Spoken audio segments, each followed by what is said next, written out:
নবী করিম সাল্লাল্লাহু আলাইহি ওয়াসাল্লাম নিষেধ করেছেন কোনো মানুষ, কোনো মুসলমান যেন নিজেকে লাঞ্ছিত না করে। সাহাবায়ে কেরামরা জিজ্ঞাসা করলেন, তিরমিজি শরীফের হাদিস, সাহাবায়ে কেরামরা জিজ্ঞাসা করলেন, ইয়া রাসূলুল্লাহ, কোনো মুসলমান নিজেকে নিজে কিভাবে লাঞ্ছিত করে? নবী করিম সাল্লাল্লাহু আলাইহি ওয়াসাল্লাম জবাব দিলেন যে মানুষ তখনই নিজেকে লাঞ্ছিত করে যখন সে কোনো বিপদকে নিজের উপর নিজে টেনে আনে। উদাহরণস্বরূপ আমি আপনাদেরকে বলতে পারি, যেমন মনে করেন ঋণ দেওয়া, এটা ভালো কথা, এটা অনেক ভালো একটা আমল। অনেক ক্ষেত্রে দানের চাইতেও ঋণের বেশি গুরুত্ব রয়েছে।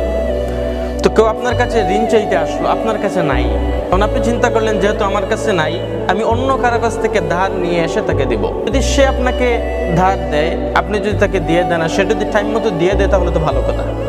এখন আপনি আমার কাছ থেকে নিয়ে অন্যজনকে ঋণ দিলেন, এখন সে টাইম মতো দিল না, তো আপনি আমাকে কি ফেরত দিবেন? এইটা হচ্ছে নিজের উপর নিজে